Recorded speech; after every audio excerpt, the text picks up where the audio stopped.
TVK ಪ್ರಧಾನ ಕಾರ್ಯದರ್ಶಿ ಭೇಟಿಯಾಗಲಿದ್ದಾರೆ. ವಿಸಿಕೆ ಬೆಂಬಲ ಪತ್ರದೊಂದಿಗೆ ಲೋಕಭವನಕ್ಕೆ ತೆರಳಲಿರುವಂತಹ ಅಧವ್ ಅರ್ಜುನ್ ಅಂತ ಹೇಳ್ತಾ ಇದ್ದಾರೆ. ಚೆನ್ನೈ ನಿವಾಸದಿಂದ ವಿಜಯ್ ಹೊರಟಿರುವಂತಹ ಮಾಹಿತಿ ಈಗ ಸಿಗ್ತಾ ಇದೆ. ಸೊ ಟಿವಿಕೆ ವಿಸಿಕೆ ಮೈತ್ರಿ ಫೈನಲ್ ಆಗಿದ್ದಾಗ ಆಗಲೇಬೇಕು, ಬೇರೆ ಆಪ್ಷನ್ ಇಲ್ಲ ಅಲ್ಲಿ. ಈಗ ಒಂದು ವಿಸಿಕೆ ಪತ್ರವನ್ನು ಇಸ್ಕೊಳ್ಬೇಕು, ಬೆಂಬಲ ಪತ್ರವನ್ನು. ಇನ್ನೊಂದು ಕಡೆಗೆ ರಾಜ್ಯಪಾಲರಿಗೆ ಹೋಗಿ ಅದರ ಪತ್ರವನ್ನು ಕೂಡ ಕೊಡಬೇಕು. ಸೊ DCM ಆಗಿ ತಿರುಮಾವಳನ್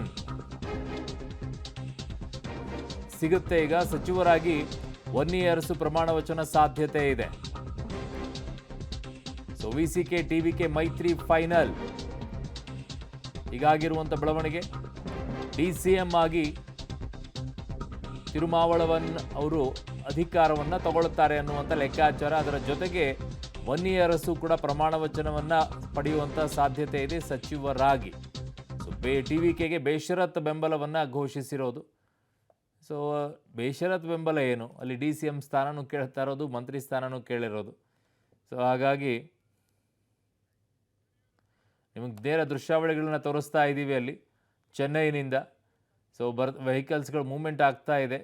ಅದು ಯಾವ ಕಡೆಗೆ ವಿಸಿಕೆ ಪಕ್ಷದ ಕಡೆಗೆ ಹೋಗ್ತಾ ಇದ್ದಾರಾ, ಲೋಕಭವನ ಕಡೆಗೆ ಹೋಗ್ತಾ ಇದ್ದಾರಾ ಅನ್ನುವಂಥದ್ದು ನೋಡಬೇಕಾಗಿದೆ. ಈಗ ಕತೆ ಬಹಳ ದೊಡ್ಡ ಮಟ್ಟದ ಬೆಳವಣಿಗೆ ತಮಿಳುನಾಡಿನಲ್ಲಿ ಸರ್ಕಸ್ ನಡೀತಾ ಇದೆ. ಏನಾಗುತ್ತೆ ಏನಿಲ್ಲ ಅನ್ನುವಂಥ ಕುತೂಹಲ ಇದೆ ಅಲ್ಲಿ. ವಿಜಯ್ ಅವರು ಮುಖ್ಯಮಂತ್ರಿ ಆಗುವಂಥ ಸಂದರ್ಭದಲ್ಲಿ ಏನೆಲ್ಲ ಪರಿಸ್ಥಿತಿಗಳು ಬರ್ತಾ ಇದೆ ಅಂತಲ್ಲ. ಸೊ ಹಾಗಾಗಿ ಅವೆಲ್ಲವೂ ಕೂಡ ಈಗ ಆಗ್ತಾ ಇರುವಂಥ ದಿಢೀರ್ ಬೆಳವಣಿಗೆಗಳು. ಪಕ್ಷ ಕಟ್ಟಿದಂಥ ಸಂದರ್ಭದಲ್ಲೂ ಇದೇ ರೀತಿಯಾದಂಥ ಪರಿಸ್ಥಿತಿಗಳನ್ನು ಎದುರಿಸಿದ್ರು. ಈಗ ಪಕ್ಷ ಕಟ್ಟಿ ಅಧಿಕಾರಕ್ಕೆ ಬರುವಂಥ ಸಂದರ್ಭದಲ್ಲೂ ಇದೇ ಪರಿಸ್ಥಿತಿಯನ್ನು ಅನುಭವಿಸ್ತಾ ಇದ್ದಾರೆ. ತಮಿಳುನಾಡಿನ ಜನ ಕೊಡೋದನ್ನು ಕೊಟ್ಟರು, ಇನ್ನೊಂದು 12-14 ಸೀಟ್ ಎಕ್ಸ್ಟ್ರಾ ಕೊಟ್ಬಿಟ್ಟಿದ್ದರೆ ಆಗೋಗಿರೋದು ಕತೆ. ಇಷ್ಟೊಂದೆಲ್ಲ ಸರ್ಕಸ್ ಮಾಡಬೇಕಾದಂಥ ಅನಿವಾರ್ಯತೆ ವಿಜಯ್ಗೂ ಕೂಡ ಬರ್ತಾ ಇರಲಿಲ್ಲ. ಈಗ ಆ ಪರಿಸ್ಥಿತಿ ಬಂದ್ಬಿಟ್ಟಿದೆ. ಎಂಟ್ರಿ ಆಗ್ತಾ ಇದ್ದಂಗೆ ರಾಜಕೀಯದ ಎಲ್ಲ ಅನುಭವಗಳನ್ನು ಕೂಡ ವಿಜಯ್ ಪಡ್ಕೊಳ್ಳೋಂಗೆ ಆಗ್ಬಿಡ್ತು. ಅವ್ರಿಗೆ ಅಂತ ಇರಬೇಕು, ಇದೇನು ಮುಂದ್ಗಡೆಗೆಲ್ಲ ಕ್ಯಾಮ್ರಾ ಹಿಡ್ಕೊಂಡು ಮೀಡಿಯಾದವ್ರು ಇದ್ದಾರೆ, ಸುತ್ತಲೂ ಎಲ್ಲ ಕ್ಯಾಮ್ರಾಗಳಿದ್ದಾವೆ, ನಾನೇನು ಫಿಲ್ಮ್ ಶೂಟಿಂಗ್ ಮಾಡ್ತಾ ಇದ್ದೀನಿ ಅಥವಾ ನಿಜವಾಗಿಯೂ ಕೂಡ ಲೈಫ್ ಜೀವನದಲ್ಲಿ ಹಿಂಗೆ ಆಗ್ತಾ ಇದೆಯಾ ಅಂತ ಅನಿಸಿರ್ಬೇಕು ಒಂದು ಕ್ಷಣ ಆದರೂ ಕೂಡ. ಯಾಕೆಂದರೆ ಇವೆಲ್ಲ ಫಿಲ್ಮ್ಗಳಲ್ಲಿ ಕಾಣಿಸ್ಕೊಳ್ಳೋ ರೀತಿಯಲ್ಲೇ ಇವೆಲ್ಲ.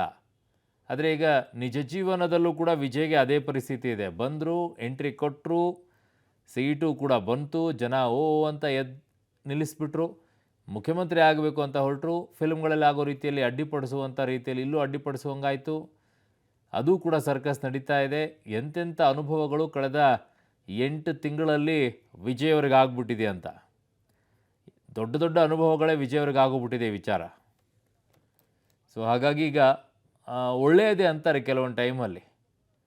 ಆರಂಭದಲ್ಲಿಡುವಂಥ ಹೆಜ್ಜೆಗಳಲ್ಲಿ ಈ ರೀತಿಯಾಗಿ ಕಷ್ಟಗಳು ಬಂದಾಗ ಮುಂದೆ ಆರಾಮಾಗಿರುತ್ತೆ ಅಂತ ಹೇಳ್ತಾರೆ. ಬಟ್ ಅದು ವಿಜಯ್ ಅವರ ಜೀವನದಲ್ಲಿ ಹಂಗೆ ಆಗುತ್ತೋ ಇಲ್ಲೋ ಗೊತ್ತಿಲ್ಲ. ಬಟ್ ಈಗ ಬೆಳವಣಿಗೆ ಕಾಣಿಸ್ಕೊಳ್ತಾ ಇದ್ದರೆ ಹಾಗೆ ಇದೆ ಈಗ.